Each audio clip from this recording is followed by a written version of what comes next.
দর্শক দা ওয়েব স্পোর্টসে আপনাদেরকে স্বাগত।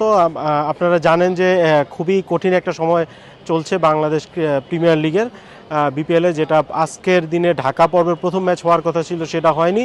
দ্বিতীয় ম্যাচ যে হবে আর মাত্র আধা ঘন্টা থেকে একটু বেশি সময় বাকি আছে, তাও যে হবে তার কোনো নিশ্চয়তা এখন পর্যন্ত আসছে না। আর সবচেয়ে খারাপ খবর যেটা দুঃসংবাদ ক্রিকেট প্রেমীদের জন্য, সেটা হলো আজকের সেকেন্ড ম্যাচটা, দ্বিতীয় ম্যাচটা যদি না হয় তাহলে এবারের বিপিএল বাতিলই হয়ে যেতে পারে।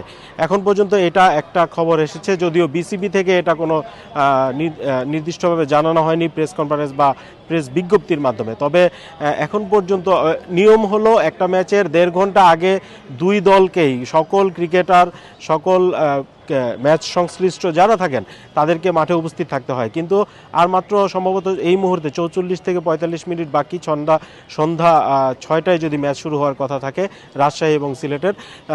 দুই দলের এক দলও এখন পর্যন্ত এসে পৌঁছায়নি। তবে খবর পাওয়া গিয়েছে যে রাজশাহী নাকি হোটেল থেকে তারা রওনা হয়েছে, তবে তা নিশ্চিত নয়। কিন্তু সিলেট এখন পর্যন্ত হোটেল থেকে তারা বের হয়নি, তারা হোটেলেই অবস্থান করছেন। তো এই রকম যদি চলতে থাকে এবং 6টা যদি ক্রস হয়ে যায়, আজকের ম্যাচটা যদি না হয়, তাহলে বিপিএল আসলে সম্ভবত এইবারের মতো বিপিএল এখানে স্থগিত হতে পারে, এরকম একটা খবর হয়তো শঙ্কা তৈরি হচ্ছে।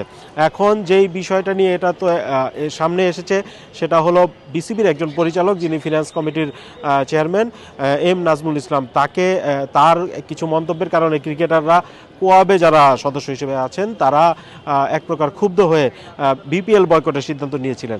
বিসিবি আজকেই সকালে একটা প্রেস বিজ্ঞপ্তি দিয়েছে এবং বিকালে আর একটা প্রেস বিজ্ঞপ্তি দিয়েছে যে তাকে সিএসডি করা হয়েছে। তার মানে তার ফিনান্স চেয়ারম্যান হিসেবে তার যে দায়িত্ব, সেখান থেকে অব্যাহতি দেওয়া হয়েছে।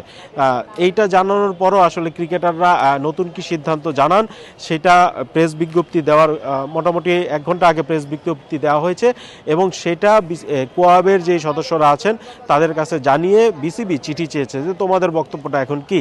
সেই চিঠি এখন পর্যন্ত কোয়াব বিসিবিকে পাঠায়নি। এইটুক পর্যন্ত, এই মুহূর্ত পর্যন্ত আমরা নিশ্চিত হতে পেরেছি।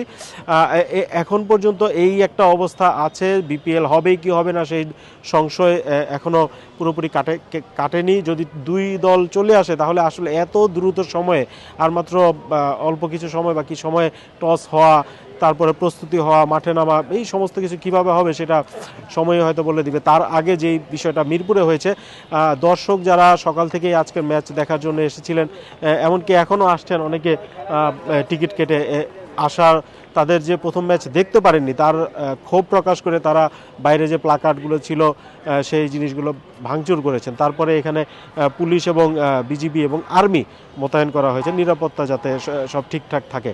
তো এখন পর্যন্ত এই অবস্থা। আপনাদেরকে এরপরে কি আসছে, কি খবর হবে, সেটা অবশ্যই জানানো হবে। আমাদের সঙ্গে থাকার জন্য ধন্যবাদ। আমি মিরপুর স্টেডিয়াম থেকে নাইম শিহাব।